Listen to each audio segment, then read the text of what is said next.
Hi, it's Dwyer. It is September 16th, 2025. GamblersAdvisory.com, a free site. BettingAngle.us, a free site. Remember, the opinion you should follow should be your own. Just consider this video to be a second opinion from a complete stranger online. Folks, Terence Crawford put on a great performance. I don't dispute that. I still cling to the idea that Canelo defended his title at issue, and only history will judge this. We'll see how the film ages, right? Over time, understand, we forget the moment and we start to look at the math. First 4 rounds, the question for me is, what exactly did Terence Crawford do to have the live telecast give all 4 of those first 4 rounds to the guy who did not have the belts? Who, in my opinion, and you can dispute me in the comment section, tell us the round, tell us the part of the round, the seconds if you have them, right? Where Terence Crawford hurt, dazed, confused Saul Alvarez, right? My argument is simply, championship has its privileges. If you're the 4 belt holder in against a challenger, whoever that challenger is, and you're never dazed, you're never confused, you're the one cutting off the ring, you're the one landing the harder shots, I don't know how you lose all 4 of those rounds, right? Even if I gave Crawford one of the rounds, let's just say he would have had his work cut out for him the remaining 8 rounds to make up a 2-round difference, right? I'll concede Crawford did better in the second half of the fight, but every round counts, right? Well, let me just say, the Crawford fight, and this really needs to be emphasized because it is different than many of the big fights we've had recently. Crawford came up to fight Canelo. There was no catch weight. Understand, Crawford was fighting the 168-pound unified, in fact, undisputed champion without a catch weight, right? This is different than Ray Leonard fighting light heavyweight champion Donnie Lalonde at a catch weight, right? No catch weights for this fight. Let's recognize that. As good as Crawford's performance was, it's even better when you realize he did not get an accommodation with regard to the weight. Let me also say, too, there's no rehydration clause. This is different than Canelo against Kovalev at 175 for that title. Understand, Kovalev has complained that he had to honor certain contractual clauses and stuff like that. Here, Crawford's team made sure there was nothing like that in the contract. In other words, Canelo got to be rehydrated. Canelo got to be Canelo. Now, a strategist might argue that that's Crawford being brilliant in the pre-fight. They might argue that Crawford wanted Canelo bigger, perhaps slower, perhaps with less stamina because of the extra weight, right? But one thing is just the way it is. No rehydration clause, right? So Canelo was able to fully rehydrate. It was Canelo's decision on how to do so. I applaud Crawford for that. Crawford truly is old school. Let me say here too, on this side I've been predicting fights and stuff like that. This fight's a blueprint fight for me, right? It's a blueprint fight. Crawford is very good friends with another southpaw, Shakur Stevenson.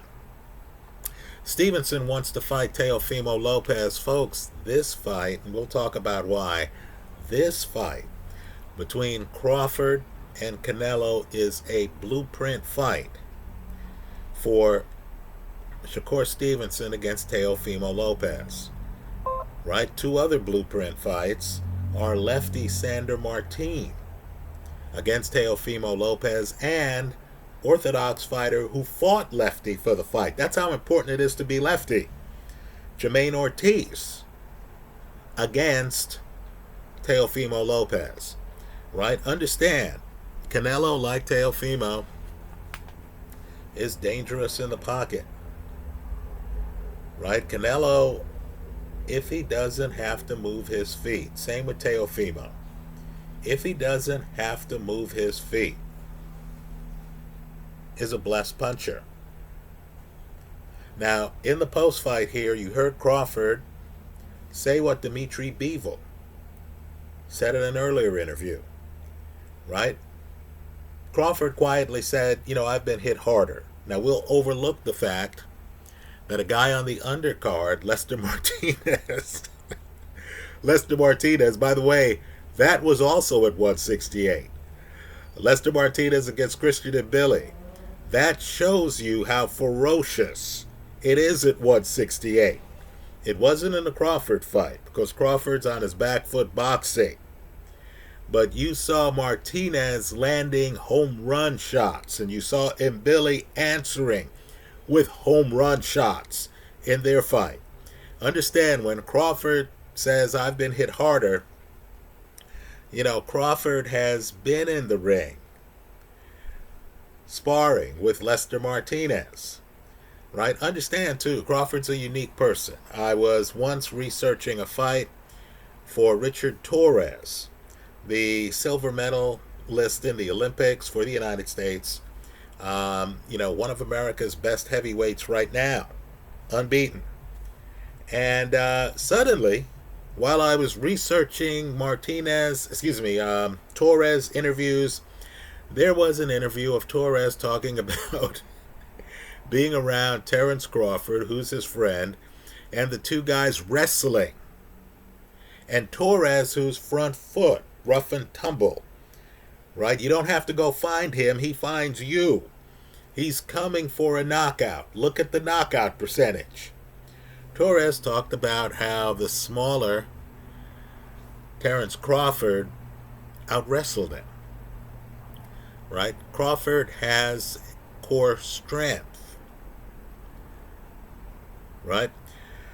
Well, let me just say, the reason this fight's a blueprint for Shakur Stevenson, who fights southpaw, Crawford's a southpaw this fight, right? Crawford, I understand it, is a southpaw in his real life. That's hard to tell from his time in the ring. But just understand, Crawford here makes sure that Canelo has to move his feet. That drops Canelo's power. Canelo has to move his feet. Understand, out of a southpaw stance, it's Crawford's right hand. That is his jab hand. Right? It's also Crawford's right hand that he's using. He has to have the timing down perfectly. This is why Crawford is a technician. Right? Crawford can't get emotional in the fight because in addition to jabbing, and that's a key punch in this fight, Crawford's jab, right? He's on his back foot. The people who believe Crawford ran away with this are equating Crawford's jab with Canelo's hooks. Just food for thought. But understand, while jabbing, Crawford has to pull the hand back to have his elbow block Canelo's left hook to his body. Right? So Crawford also is taking Canelo's right hand out of the picture because Crawford is moving to his right. Right? So Canelo, who's on his front foot, who is throwing left hooks, right, in the early rounds, doesn't have Crawford right in front of him to hit him. Also, Canelo has to move to throw the left hook. Crawford doesn't allow a pocket to set up for most of the first 4 rounds. Don't get me wrong. There's stretches where Canelo has Crawford up on the ropes. There are moments where a pocket does form, but this is extremely different than Canelo Berlanga, then Canelo Munguia, then Canelo John Ryder. Right? Crawford's on the move. Crawford shooting a jab. And the reason he's Terence Crawford is he does not need his left hand to block Canelo's best punch, his left hook. And of course, Crawford knows he's keying off Canelo's left hook. He knows he can't allow Canelo to land that left hook to his head. So the best part of the commentary on this fight is Max Kellerman telling you round after round that while Canelo is throwing left hooks to Crawford's body, it's still an open question on what happens if Canelo lands the left hook to Crawford's head. Right? The reason Crawford is Crawford has positioned his body with Canelo coming after him, throwing left hooks, trying to treat him like a smaller man. Right? Trying to treat him like Joe Frazier is treating light heavyweight champion Bob Foster.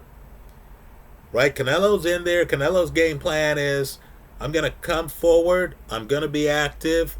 I'm going to throw power shots. I'm not going to be jabbing with this man. I don't want some boxing match to break out. I'm going to be throwing power shots. I'm going to be on my front foot. I'm going to force this challenger to be on his back foot and to move away from me. And just understand, Crawford's able to do so in such a way where Canelo, who isn't blessed with great foot speed, particularly these days, right? Crawford's not in a position where Canelo can hit him to the head with the left hook. So Canelo goes for the body, and Crawford is mixing up right-handed jabs with using his right hand without his left to block Canelo's left hook. Crawford's even after he blocked some of the left hooks. My point is, not all of them are blocked. He's even able to counter some of the left hooks with the same hand that he uses to block the punch. Right? So understand, you have different crowds watching Crawford. Right? Casual fans see a guy who's moving up in weight, who's daring to be great, right? And they see him looking better against Canelo than, big-time punchers at 168, right? Understand, you got trainers looking at Crawford, and they're thinking to themselves, man, if only I could get my boxers to be able to work their right hand as well as Terence Crawford does. Right? Crawford said that he wanted to come out righty. It's his corner that said to him, no, come out lefty, come out lefty. Right? His corner deserves a gold medal for that. Right? Canelo had a problem because Crawford's not there for his right hand. And Crawford is so good with his own right hand that he's able to land a large number of jabs on Canelo while using the same hand to block the left hook. Understand, I like that Kenny Norton, George Foreman, Eddie Futch type defense, right? Where the guy brings the other hand over. Crawford didn't even do that. And of course, Crawford has the timing down, has the upper body down, where Canelo didn't feel that he had the right angle to throw that left hook to Crawford's head. Right? So, folks, even I don't dispute. Crawford looked spectacular the last 2 rounds. Right? Crawford starts actually engaging in the pocket in the 6th round of the fight. Right?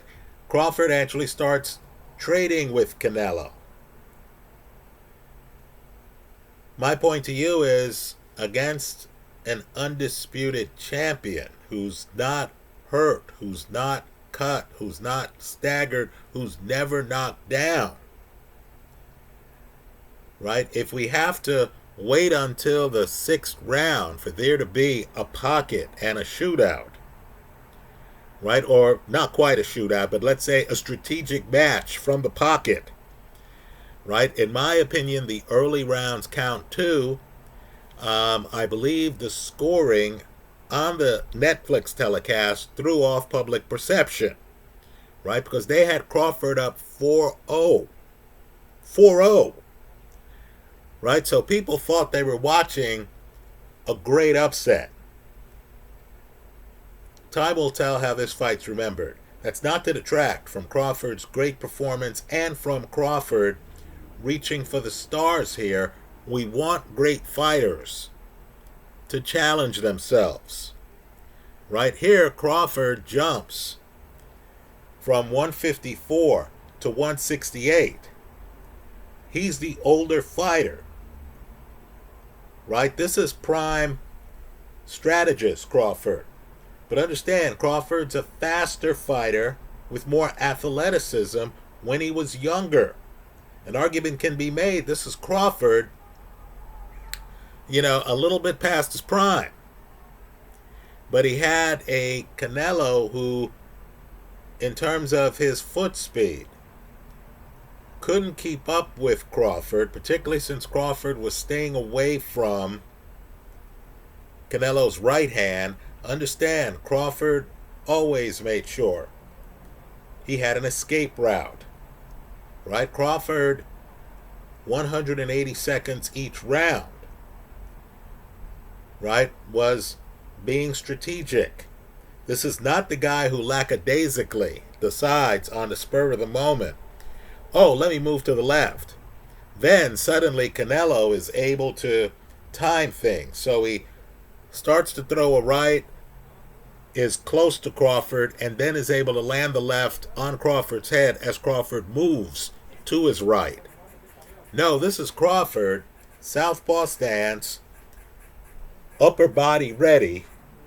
Canelo's throwing left hooks. Crawford is able to block it with his right hand.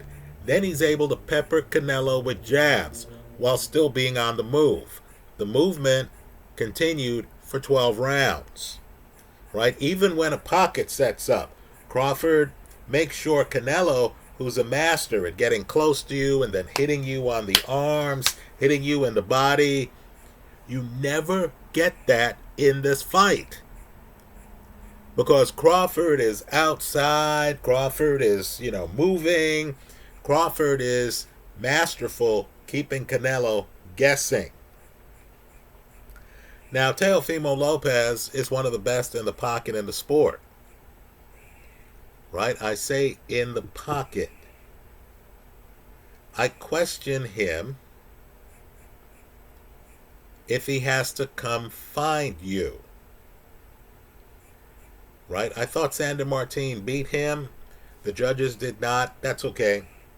Right? Just understand, the math is what it is. When I see Sandor Martin put on an excellent fight against him, I know a southpaw opponent can have success against him. Right? Whatever the decision was. Well, then you had Jermaine Ortiz. Right? And understand, Timothy Bradley was part of the broadcast team. Right? Bradley, of course, had sparred with Crawford. Knew Crawford's greatness. Right? Crawford's the kind of guy who appeals the most to boxing insiders. In other words, I imagine there was a group of trainers out there looking at this fight stunned. Right? Saying, man, Crawford is good. Right? Looking at Crawford's head placement. Stuff that most of us don't think about. And thinking, man, Canelo can't hit him in the head. Right? We're blessed. that Max Kellerman, who I thought had an off night otherwise, pointed out that it remained an open question on whether Canelo could hit Crawford in the head with that left hook. Well, understand, Teofimo's problems with lefties is so profound that Jermaine Ortiz went lefty, and Bradley, who did that fight, thought that Jermaine Ortiz had beaten Teofimo Lopez. Now, it's interesting, right? The feeling was that Teofimo was the higher ranked fighter, and that if Jermaine Ortiz was going to come beat Teofimo, he couldn't move as much as he did. Well, one of the reasons Crawford is because we saw Southpaw Erislandy Lara fight Canelo, and the feeling was he moved too much. Right? He moved too much. We saw William Skull fight Canelo, and the feeling was he moved too much. Right? In a different world, Skull could have been given that decision. Terence Crawford understood that he needed to land some key shots to show the public that he wasn't moving too much. Right? He needed to do more than Jermaine Ortiz did against Teofimo Lopez. Now, this is the beauty of moving up, right? You know, I've been here online saying Shakur should move up. I think Teofimo is a victim waiting to happen. Right? Understand, when a guy moves up, when he's not in the weight class of the heavier puncher with the slower legs, we accept more movement. Let me also say that Crawford shrewdly in the 6th and 7th rounds, I gave both to Crawford. Right? Crawford allows a pocket to form more than he did the first 5 rounds. I thought Canelo won the 5th round too. Right? Crawford allows a pocket to form, and Crawford then shows you. This is after Canelo, of course, is a little bit tired. There have been questions about Canelo's stamina. Right? Bomac before the fight said, look, if Canelo gets to the 7th round, he won't be able to knock out Terence anymore. Right? Crawford showed you in the 6th and 7th rounds that he could outbox Canelo from closer range.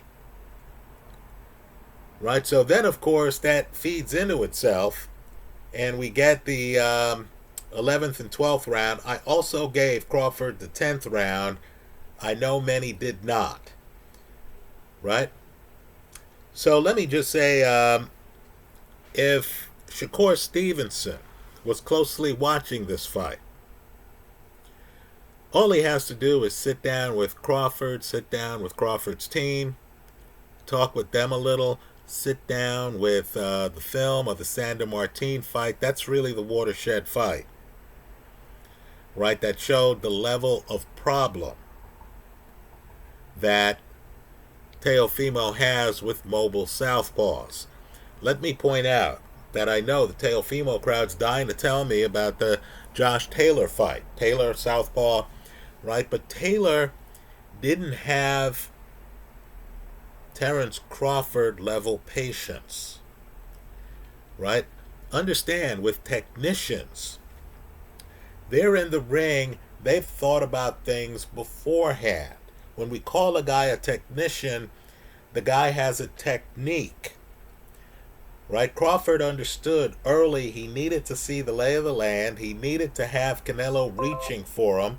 He needed, whatever he was doing with that right jab, he needed to have the right hand back home to block Canelo's shots to the body. Right? He also needed, whatever was happening, whether he saw an opening or not, he needed to be mindful of Canelo's left hook to the point where he needed to have his body prepared, right? Prepared to roll away from the left hook. Josh Taylor didn't have that level of discipline. Josh Taylor got lured into a shootout with with Teofimo. Understand, these fighters set traps. They look helpless. They're trying to get you out of your technique. Right? Here, Crawford was committed to his technique from the start of the fight. Right? Now, we can debate this. I know the crowd feels Crawford won 8, 9, 10 rounds. That crowd includes Abel Sanchez, who picked Canelo before the fight. Right? Sanchez saw the fight, and of course Sanchez has a long history with Canelo, right? 2 fights with Golovkin. And Sanchez felt that Crawford won, 8-4 or higher. That's a trainer, Abel Sanchez. I'm telling you, the trainers see Crawford, and it's like actors watching Daniel Day-Lewis. Right? They say, man, this guy, this is great acting. You know what I'm saying? My point to you is Crawford's technique was a cautious one. He didn't come in to get in the pocket and to outslug Canelo. Right? He's on the move. Canelo's cutting off the ring. Canelo is throwing the bigger punches. Right? Crawford dedicated to his construct. Right? I'll leave it up to the public. I know I'm convincing no one. I'll leave it up to the public on those first 4 rounds. Right? I understand Crawford did get the better of the second half of the fight. Right? But I don't believe, and I know this is controversial for many, I don't believe the fighters came in on equal footing. One guy was undisputed with 4 belts. The other guy was in his first fight in the weight class. Right? So let me just say, Teofimo Lopez, folks, I think Shakur Stevenson has an excellent chance of winning that fight. But Shakur, who did get caught on the ropes, maybe voluntarily, in his last fight, right, against William Zepeda, Shakur is going to have to be moving. Right? Shakur is going to have to, have his own construct. Have his upper body geared to avoid Teofimo's left hook, which is pretty tough. Right? Teofimo's body shots. Shakur can't make the mistakes that Lomachenko made against Teofimo. Right? So Shakur, who has an excellent jab, more importantly, Shakur has one of boxing's best straight lefts. Right?